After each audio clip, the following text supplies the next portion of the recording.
world changes soon. Can get a doobie on a plane, but there's Uzis in our schools. Every dude who touched a boob or a booty getting me too. What you expect from the kids who went to Hooters after school? We're all triggered and defensive. We're all racist and we're sexist. We all grew up watching South Park. How are we offended? Now being fat is beautiful. Name a thing that you can't do. Jumping jacks, run a mile, live past 42. Man, it used to be cool to just flip a bird to the system, and now it's trendy to be triggered and pretend you're a victim. It's my race, it's my weight, it's because I'm a Christian. I hate the internet and anyone who has an opinion. And everybody angry if you say white. Okay, fine. Pass me the brush and I'll paint my face to the shades right. Let's talk about abortion. Sorry, tell me how this works. Bacteria is life on Mars, but a heartbeat isn't life on Earth? Weird.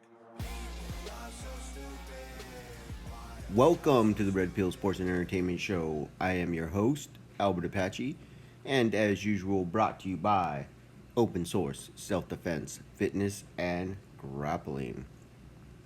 Alright guys, so what is up? Hope you had a great week. Into week 2 of the NFL season. To be honest, I haven't really paid too close attention. Mostly because it's been hard to watch with all the social justice stuff. Mostly just based on the ignorance. Saw some of those stories. Maybe we'll cover them about some of the Steeler players being surprised by who it was that they were honoring on the back of their helmet, stating that they didn't have enough background and that they wouldn't be wearing that particular person's name on the back of their helmet anymore. That was quite refreshing to hear that players actually went out and did some research to find out why fans were not okay with this. And then really disappointing to hear Art Rooney, I believe that's his name, Rooney, Steelers owner, kind of try to pass the buck and say, hey, this isn't on me, this is all on the players. He's the owner. If he really is the leader of the organization, the buck stops with him. He is the one that gets to put input, for the owners meeting and, vote on what the NFL policies are going to be. So that should have been on him. But anyhow, I digress, guys. We're going to get back into the Red Pill show here and talk about things that we actually put something together for. So let's go ahead and get into it. So first and foremost, we got to talk about Covington versus Woodley fight. Big shout out to Covington. This guy looked fantastic. He took it to Woodley just like he said he would, just like he did against Usman. He brought the pressure. Not that Usman didn't, try to pressure him back. Not that there weren't times in the fight that Usman obviously was winning because he won the fight. But for all the talk, for all the hate that gets thrown towards Colby, you have to admit the guy goes forward. He goes forward. He does what he says he's going to do, which is he comes forward. He puts the pressure. He throws punches and bunches. He throws volume. He tries to get the takedowns. He grinds up against the fence. He does what he says he's going to do, which is more than I can say for Woodley. Now, again, I'm not the biggest fan of Woodley. Truth be told, I feel like Woodley tends to crybaby a bit when it comes to his popularity, when it comes to his marketing. I feel like Woodley kind of, did a bait and switch with fans. When he first started fighting, he was very much a knockout guy, right? Very exciting. Put pressure, look for the takedown, throw the big right hand, land it, push guys backwards, and get knockouts. Since he won the championship from Robbie Lawler, after he had that win, I have to say personally, it feels like everything changed for Woodley. Everything changed. His entire style changed. He went from trying to go forward and beat you up to I'm going to fight a fight so that I don't lose. And it's changed the way that he fights. He just doesn't, he never looked comfortable, right? He never looked like he was ever getting into a rhythm. He never really looked aggressive. He had like very small fleeting moments of looking good against Kobe where, you know, he threw back and caught Kobe. But I mean, it was like one or two shots, like quite literally. It was not in combination. It was not for, you know, any string of minutes at a time. It was very small flashes of time.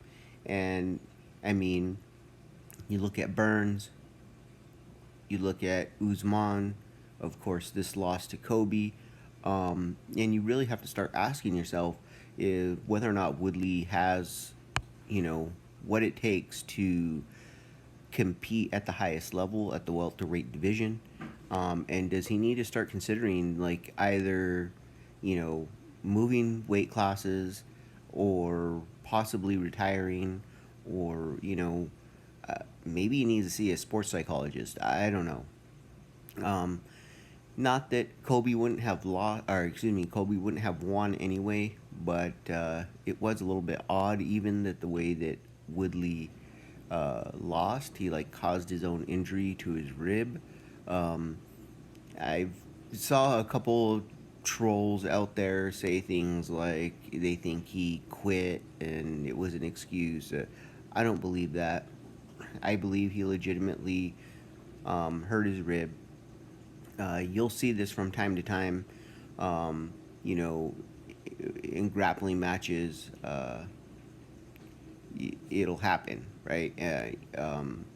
But not necessarily from this particular angle, but who knows? We don't, you weren't in there, you didn't feel the torque that was being put on his body. But you know, unfortunately for Woodley, not only did he lose the fight, he was looking to lose the fight anyway. As far as on the judges' scorecard, he was down at least 4 rounds. Okay, they were in the fifth round. I did appreciate that his corner was honest with him, unlike a lot of corners sometimes, and told him, hey, look, the only way you're going to win this fight is if you go get a finish. So, appreciated that. But not only did he lose the fight, but now he's also injured, so that's probably going to take him some time to heal from and to make a decision whether or not he's coming back, and whether or not he's going to continue to try to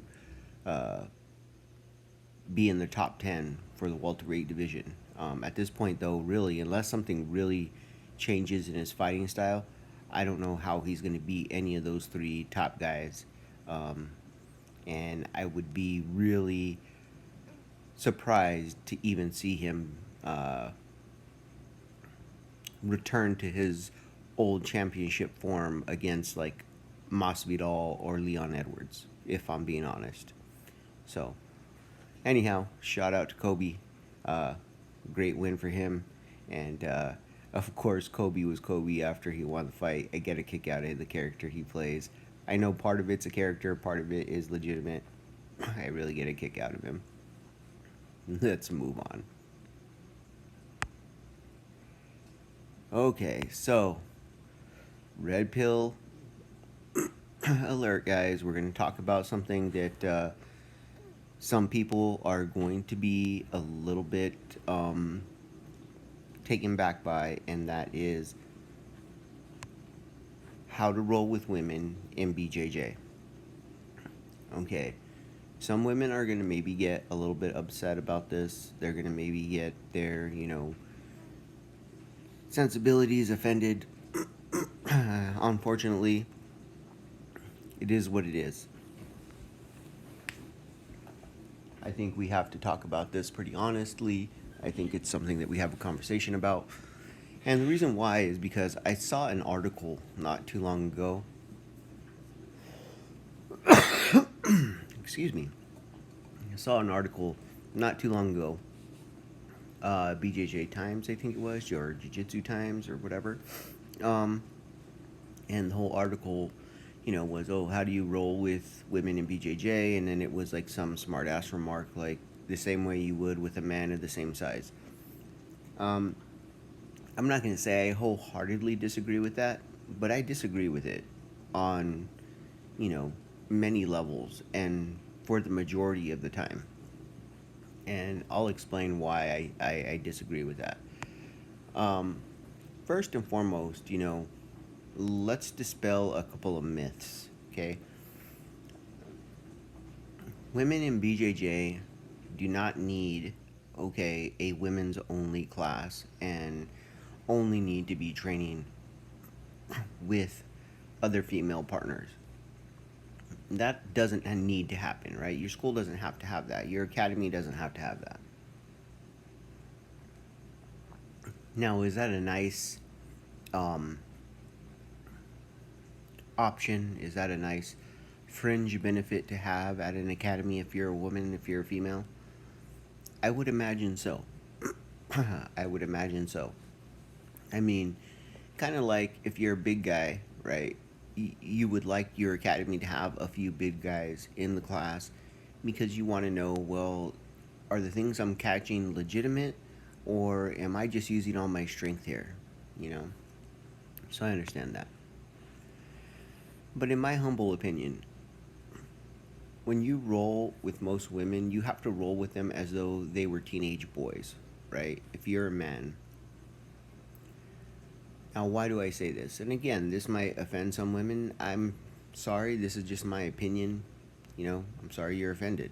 But here's the reality is that women of the same size as men, so let's say a 5'5" woman that's roughly 150 pounds, and a 5'5" man that's roughly 150 pounds, those two people are not going to be equally strong. That's just the reality of it, okay? They're not going to have equal muscle mass. Most likely, the majority of the time, the man is going to be stronger. He's going to be stronger than the woman in the same or at the same level that he would be stronger than a teenage boy who was 150 pounds and the same height. Okay? People talk about, and maybe you've heard the terminology or, the joke old man strength, right? To a certain degree, this is true. Okay? There really is a difference in strength between a grown man and a teenage boy of the same size.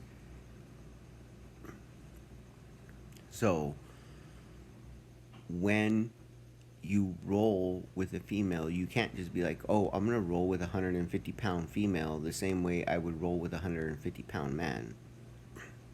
It doesn't work that way, right? Now, there are exceptions. I'm not going to say that there aren't exceptions. What I'm saying is generally speaking. So, you don't want to use too much strength, right? And the reason why I say this isn't a lot of people think that I'm saying this because, oh, well, they're going to hear this and think, oh, well, take care of the ladies and blah, blah, blah, blah, blah. No. Let me explain something to you, gentlemen. If you can learn to control your strength so that you're only using as much strength as the female is, as strong as she can be, right? And you're only matching her strength, even if you're stronger, or you're maybe even using a little less strength than she is. This will make you a better technical grappler, right? It will make you better because you're not relying on the fact that you're stronger. You're not reversing. You're not getting out of submissions. You're not getting to submissions by forcing limbs into positions. You're taking the proper angles, right? You're making the right tactical decisions. You're doing all of those things right when you don't have to rely on your strength. So, not only does it, keep the lady safe, and that's great, okay? That is good. That is awesome, and that is the right thing to do because we don't want to hurt our training partners, right? We don't want to ever, cause significant injury to our training partners if we can help it. So yeah, that's awesome for them. But also for yourself, you're the one that's going to benefit from not rolling with all of your strength when it comes to rolling with ladies. Now, having that ladies program, having ladies roll, you're going to have your exceptions, right? You're going to have your Mackenzie Derns, right? That are going to be able to smash you. They're going to be very strong. They're going to be highly technical, and they will be able to smash the average Joe male that is equivalent to their size, that's not a high, again, that's an average Joe, that's not a high level black belt or high level brown belt, right? Um, she's going to be able to smash you. Now, for you to use your strength in those situations might be a little bit different. So there are exceptions to how hard you're going to want to roll and when you're going to want to roll hard with a lady. Some of those exceptions are going to be the high level or professional competitors, right? These high level or professional competitors, they're going to, you know, not only be able to take it or withstand your strength and you using power, but they probably appreciate it because it gets them prepared for, competing in like the absolute divisions and things of that nature. Of course, you have the female MMA fighter. Again, they're going to be used to the strength and the speed and the power, the explosiveness. We're talking about professional athletes now, right? But two others that people don't think about is when we're doing self-defense simulation, right?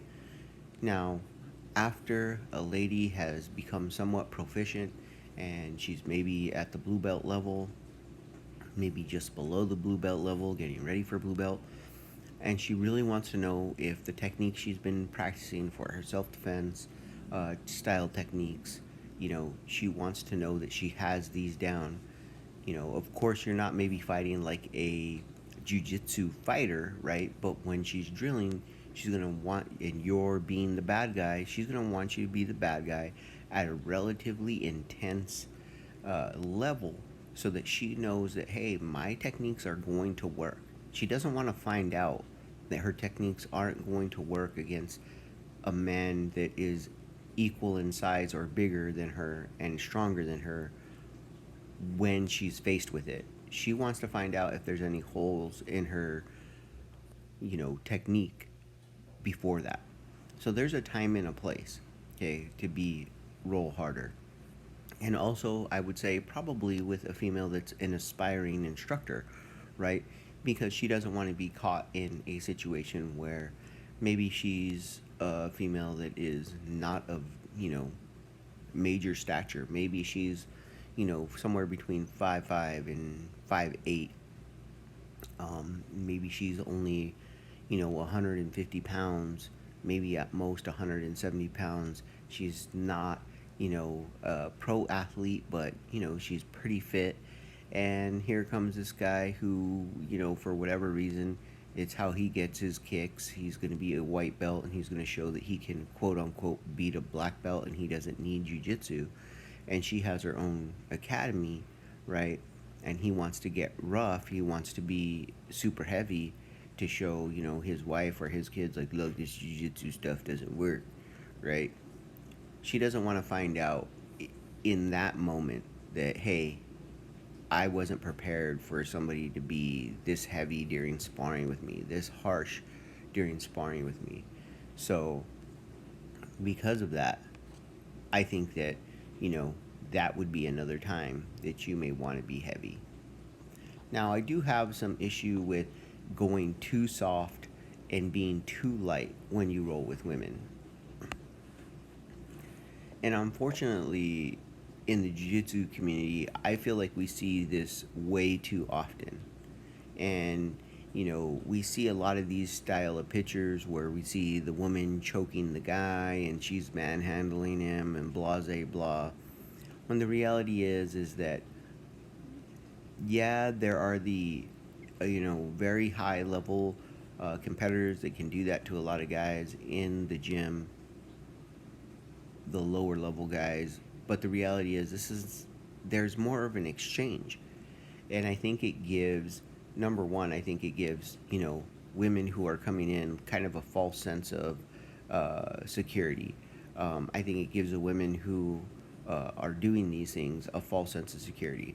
I feel like you're cheapening the role and not getting, and the lady is not getting the most out of these roles when you roll so light that they're choking you out every time, they're getting to your back every time, they're sweeping you every single time. I think it's a bit ridiculous. I actually think it's a bit condescending. I don't know how women feel about it, but that's how I would feel about it if I were in their position. Is I would feel like it was condescending, and it would be insulting to me, because I would think, hey, I want to get my good training in too. So, yeah, there's a balance, but this is a balance that should have been going on anyway, right? Should be going on when you're rolling against men who are smaller, against men who are not as well versed in jiu-jitsu. After you've established your dominance in jiu-jitsu, right, you go, let's say you're doing a 5-minute round.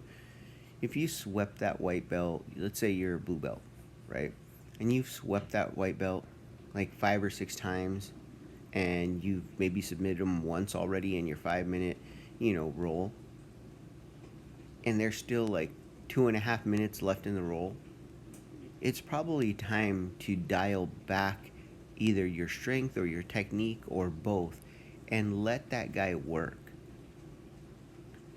Let him work a little bit, and then exchange techniques with him, right?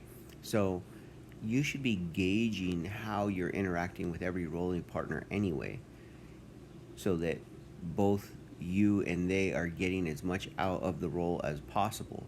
Now, you don't have to do that with every single roll, because there are different levels of partners. If you're a purple belt and they're a purple belt, you don't have to worry about that. If you're a blue belt and they're a blue belt, you don't have to worry about that as much. If you're a white belt and they're a white belt, there's a difference. Okay? Unfortunately, white belts, there's a difference. There's a big difference between a white belt that has 2 or 3 stripes and a white belt who's just walked in the door. There's a big difference. There's a difference between a white belt that has 2 or 3 stripes, is 6 feet tall, and 250 pounds, versus a white belt that has no stripes and has been training for a month, and is 5'7" and 180 pounds. There's a big difference there. So keep that in mind. A little bit of jiu-jitsu goes a very long way. Keep that in mind, white belts. When you're training with brand new white belts, okay, because we have white belts and then we have brand new white belts, right? I don't have a problem with academies, or the idea that some people keep people white belts for at least like a year or two, no matter what. They only give out like a stripe every 3 to 6 months or something like that. That's completely fine. I mean, that's somewhat reasonable, right? That's reasonable. That being said, a little bit of jiu-jitsu goes a long way. 6 months worth of jiu-jitsu, a stripe, right? Maybe 2 stripes if, depending on how your academy gives out stripes, right? How many mat hours you have. Man, that is a big difference between 6 months of jiu-jitsu and absolutely no jiu-jitsu and no grappling training. So remember that, white belts, okay? Okay, let's go ahead and move on.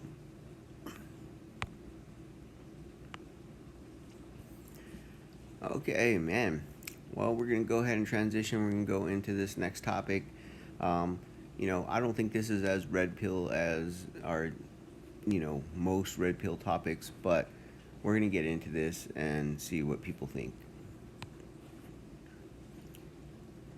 So, here we go, guys. If you roll jujitsu, if you argue against cultural appropriation, but you roll Brazilian jiu-jitsu, you're a hypocrite. I mean, let's stop and let's think about this. Brazilian jiu-jitsu. If you're an American that is rolling Brazilian jiu-jitsu, that's cultural appropriation. Brazilian jiu-jitsu may be the biggest offender of cultural appropriation in all of sports because Brazilian jiu-jitsu itself is a cultural appropriation, right? Because essentially Brazilians took Japanese jiu-jitsu or judo and turned it into something else, made it Brazilian jiu-jitsu. And now we have Americans that practice Brazilian jiu-jitsu. So, my whole point here is that I'm really getting very sick and tired of, and you didn't see this as often, okay? You didn't see this as often as it seems that it's starting to raise its ugly head now. But you have a lot of these hipsters that come into jiu-jitsu, and now they are running around talking to each other. They're posting on boards. They're telling people about this, that, and the other, and cultural appropriation. Yet they're these white guys. A couple of them maybe are black guys, okay. But by and large, it's mostly white guys running around shaming other people for other white guys, other some Hispanic guys for wearing cornrows. You see it with the ladies. You see it, and it's not heavy as of yet, right? It's not super heavy where you find it in every thread. But if you look for it, you will start finding it. It's starting to raise its ugly head in the jiu-jitsu community, so I wanted to try and nip it in the bud right now. The reality is that Brazilian jiu-jitsu, martial arts in general, um, is cultural appropriation. And that's the point, okay? Martial arts and the arts of combat are cultural appropriation, and that is the point. The reality is that as warriors, okay, excuse me, guys, as warriors, as combat, athletes, martial arts, right? The reality is that we assimilate techniques that work from other cultures, from other systems, from other styles. We assimilate them and we discard things that don't work. And I don't understand why this is such. I don't even understand how this has become a point of contention in our society. To be honest, the great experiment, melting pot experiment that America was supposed to be.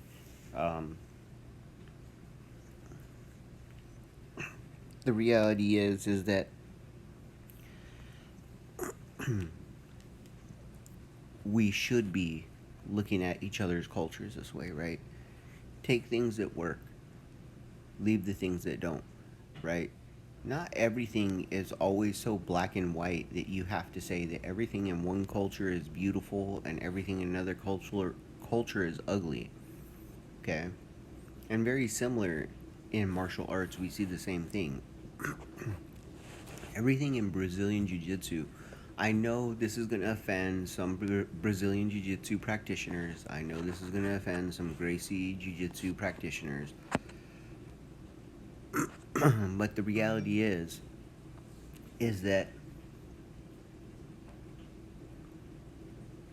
not everything in Gracie jiu-jitsu and in Brazilian jiu-jitsu is perfect. Okay? If it was a perfect art form, if it was absolutely perfect, you would not have MMA fighters having to train wrestling, having to train boxing or Muay Thai to get striking down. Okay? That wouldn't happen. But they are. They are training those styles. They are training those techniques. And that's because, as good as Brazilian Jiu Jitsu is, you could think of, in my opinion, I like to think of it as foundations and fundamentals. I feel like Brazilian Jiu Jitsu is the foundations and fundamentals of hand to hand combat. You cannot compete at a high level of unarmed combat without having Brazilian Jiu Jitsu in your arsenal. Plain and simple. You can compete and not be a boxer. You can compete and not be a kickboxer.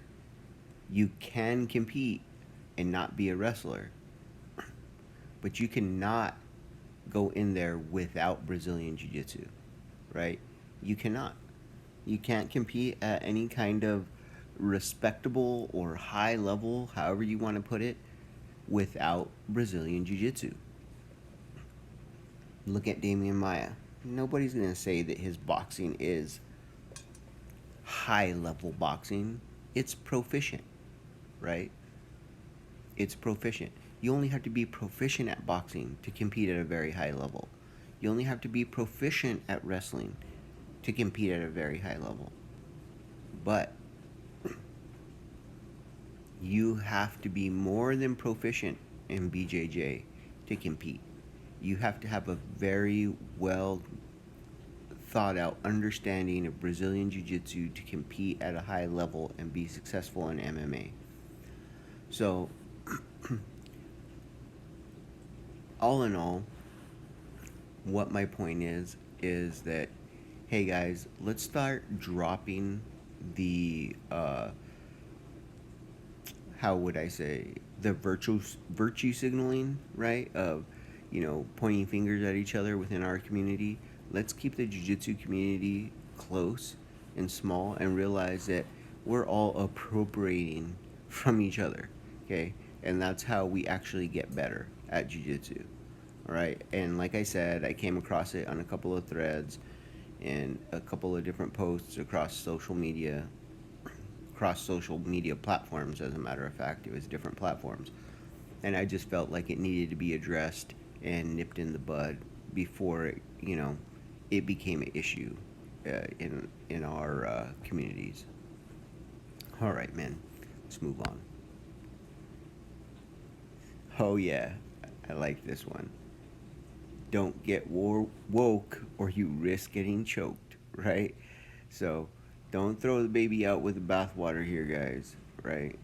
Oh, cultural appropriation, then you end up getting choked because you're not assimilating, and appropriating techniques from different cultures and different schools.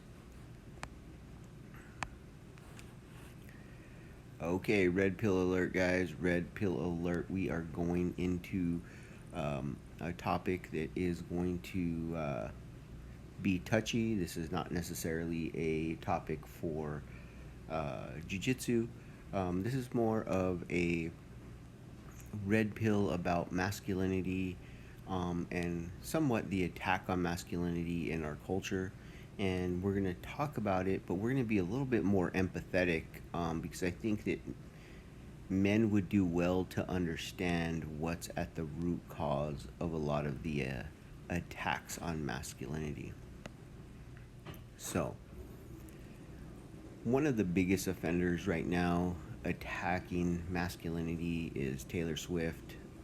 Let me say first of all that, you know, I'm a pseudo fan of Taylor Swift. I like a lot of her music. I like that she's a little bit spunky and edgy. Not, of course, she's not WAP edgy, right? But she's edgy in the sense that she, you know, kind of talks smack to her haters. She kind of, you know, sends out warning shots across the bow at haters and things of that nature via her music. I think that's pretty cool. Um, I tend to like some of her lyrics and things of that nature. That being said, um, Taylor's also uh, become very radicalized in the last 2 years or so.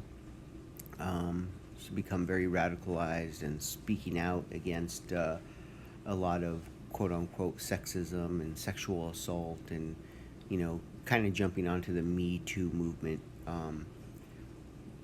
of Hollywood. Now, the picture I have posted here is of Taylor Swift, circa 2009. So, if I'm doing my math correct, that would put her at about 20 years old. Now,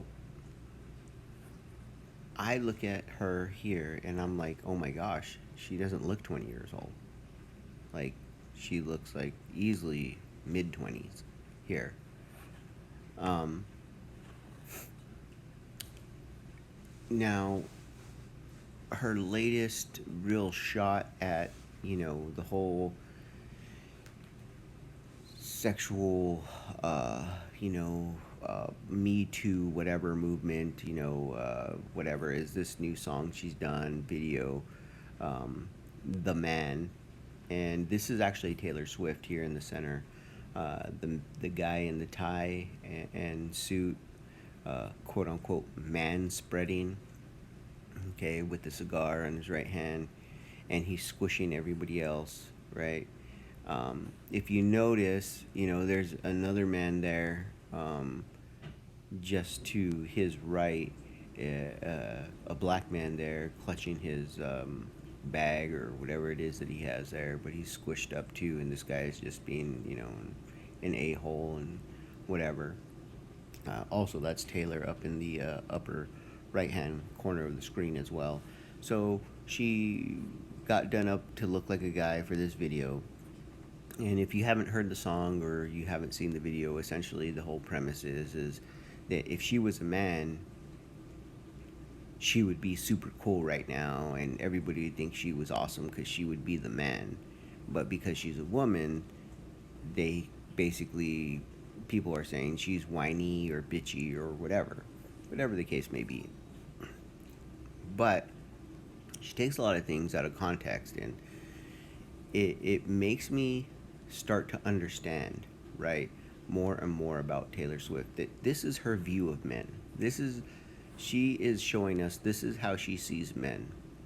This is how she sees interaction between women and men, right? She sees that men, they get to, you know, man spread, they get special treatment. Clearly, he's smoking on the subway. We all know that's like an illegal thing, but because he's a successful, domineering man, he gets to do what he wants.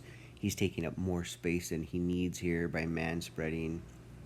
You know, he has the corner office up high on the tower looking down below on everybody else. This is, you know, kind of what she's telling us she sees out of the dynamics with men in the world. Now let's jump back really quick. This is again different video than the first picture. This is Taylor again, circa 2009. Okay, about 20 years old here. She does not look like a girl who just came out of her teenage years. I mean, let's be 100% honest. I mean, she looks very attractive, right? They have her set up in a very sensual kind of, I'm in my jammies talking on the phone, kind of that sexy, you know, flirty kind of look, right? Which is, you know, fine. You know, I'm not judging her for that. That's not what I'm saying. I'm saying just notice what she's doing, and this is her video, right? This is her video. And then here's a close up, right? Another shot. I mean, notice her makeup, right? Look at her makeup here. Her eyes, her lips, Okay, how they're done. They're done very much to be very sensual, right? To send a certain like uh, impression across the screen. Okay. Again, another shot in the same video. About 20 years old here, like I said before. Look at the eye makeup. Look at the face makeup, right? The hair, how it's coming down, shoulders exposed, kind of lower cut dress, okay? So, somebody, where I'm going with this is that Taylor, clearly, whoever was shooting this video, whoever was in charge of this video, whoever was directing this video, essentially sold Taylor that this is the look that you want to sell this particular song or this particular video. And she went along with it. Okay. Here's another one, another shot. Same time frame. Okay. Same age, roughly. Again, this is a very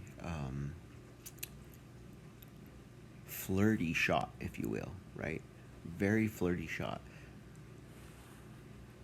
Again, whoever's in charge of her videos, they're the ones telling her that this is how you do it. This is how you do a video, and Taylor's believing it. This is also circa 2009, and who do we see her hanging out with, right? So here's what I mean when I said we're going to approach the hate that Miss Swift is projecting towards men right now. And this is what I've come to understand about 90% of the women in Hollywood, or that are celebrities that are jumping on the Me Too movement, is that these are the circles that they run in, right?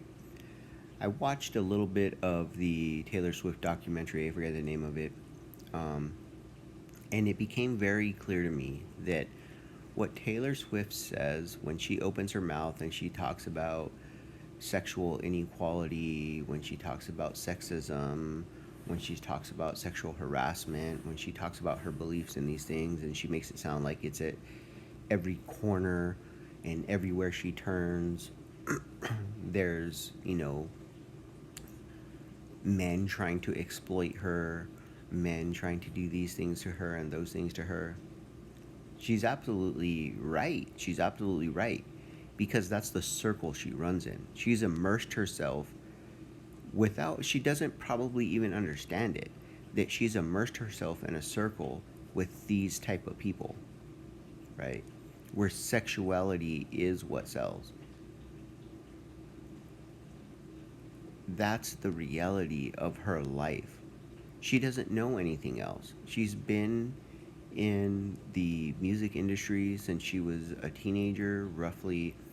I want to say she started going really professional probably 2006. So what would that be if she was 20 at 2009? That would be what?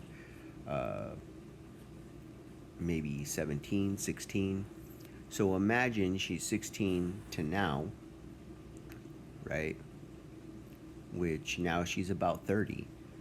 So half of her life, ever since she pretty much started to bloom as a woman, right? Started to hit puberty, started to get breasts, started to get her hips, started to be a woman. Her entire woman journey, her entire adult female journey has been, she's been immersed in a culture where men of power have dictated to her, and this is how they thought. So it's her own circle, and this is what people are not understanding when it comes to many of these Hollywood elitists, many of these sports people, and this is where we have to be somewhat empathetic with these people and understand where they're coming from. When they're telling you sexism is everywhere, They believe that because that's the world that they live in. They legitimately believe that we all live the way they live. I mean, listen to them when they're talking down to you about, staying in your house during the coronavirus lockdown. Oh, it's so easy. All you have to do is stay in your house and blah, blah, blah, and do this and that. And everybody else is looking at them like, yeah, I don't live in a 5,000 square foot, you know, apartment. I don't live in a 10,000 square foot mansion. I don't have a tennis court and a basketball court and an indoor shooting range and an indoor bowling alley. Like, sorry, I don't have all those things. So, yeah, I don't. It's hard for me to stay in my 1,100 square foot house all day, every day, or my 500 square foot apartment. It's hard to do that every day, all day, for long periods of time. Very similarly, Taylor thinks that these are the type of people that you and I are and that we associate with because this is who she associates with. She even goes on and she takes a couple of shots at men in her video about, men don't have to do very much, and then all of a sudden they're the world's greatest dad. Again, this is because this is the world that she lives in. She has no idea what it is to be a father in today's society. The reality is, as a father in today's society, you can be a perfect dad and you're still asked for more, right? If you're the average Joe, if you're the average Joe six pack, you can go to work, you can go coach their baseball team, you can, help them with their homework, you can do everything that any other uh, mother would do, and it's not generally enough, okay? And that's the reality. You don't ever hear, here's the reality. You don't ever hear Oprah running around talking about, and he's doing the toughest job in the world. He's a dad. No, no, you never hear that. What you do hear is, and she's the toughest job in the world. She's a mom. Right? That's because fatherhood and motherhood are not on the same pedestal. Okay? Fatherhood is nowhere close to a pedestal. Not compared to motherhood. Okay? You even just look at the amount of money that's spent on Mother's Day versus Father's Day. Okay? We know that most of advertising is geared towards the mother or the woman of the household because she makes the spending decisions. So don't tell me it's because men spend all the money all the time. Now, that's not in my household, that doesn't happen, but in a lot of households, that's how it goes. So,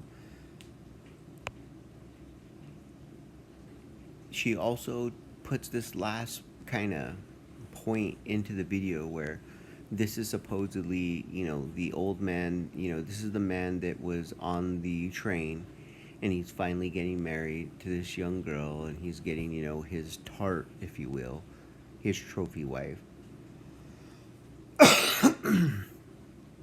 But this is also a look into the mentality of Taylor and other women of this particular stature, right? This particular social height. Um,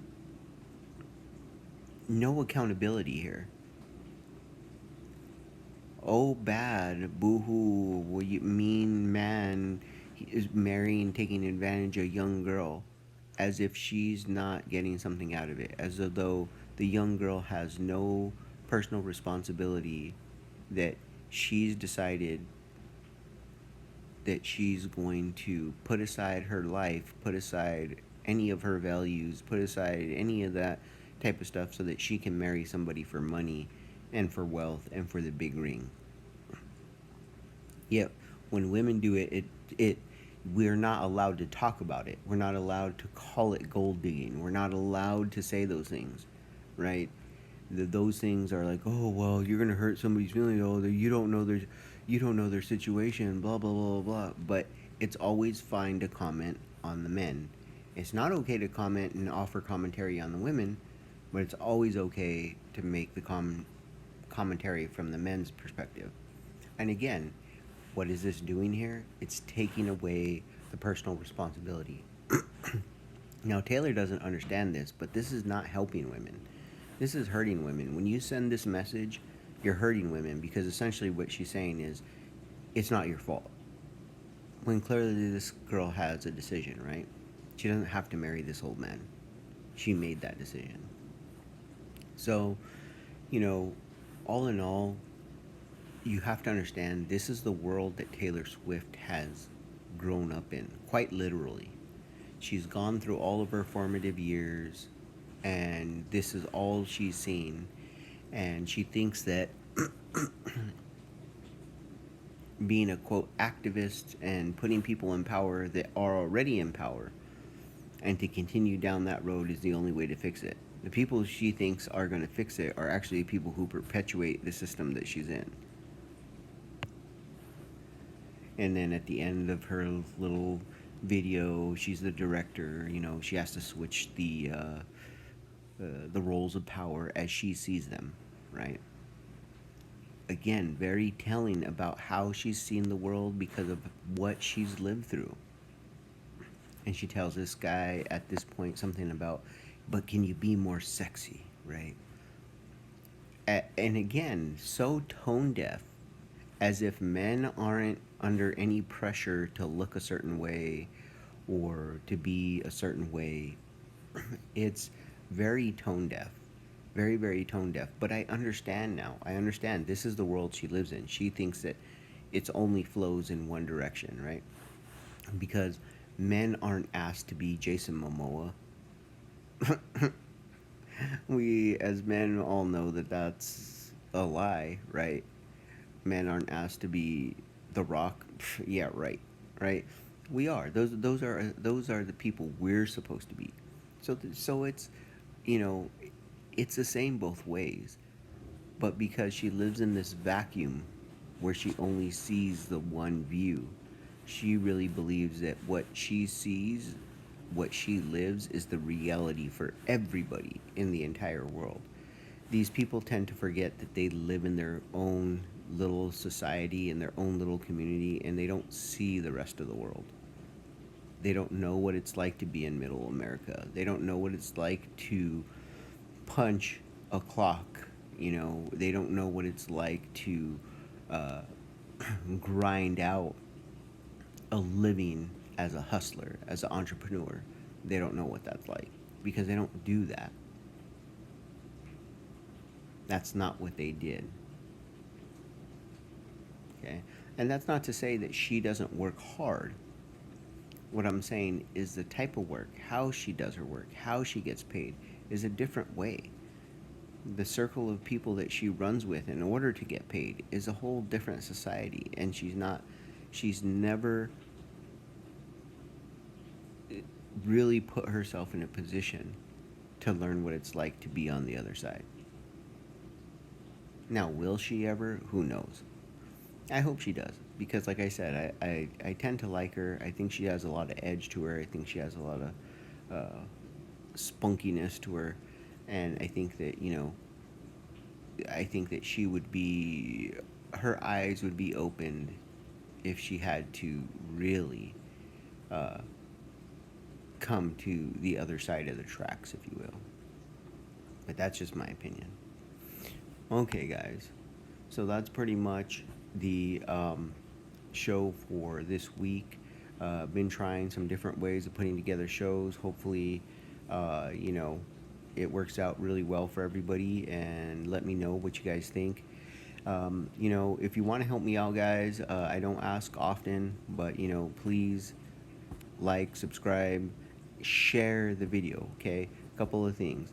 Like, biggest video I have has under 1,000 views, and the reality is that people must like it if it's gotten 800 views because it's not the greatest production ever. You want to help me out, man? Share the video, share it with your friends, share it on your Facebook, whatever, so people know. Going to be putting together a review. Finally went through all of the Danaher go faster, further fundamentals, pin and turtle escapes. So I'm going to put together a revision now that that I have gone through it about comparing Gracie combatives, comparing the Hicks and Gracie fundamentals and the Danaher fundamentals, and talk about which one is the best pick for you depending on what you're looking for.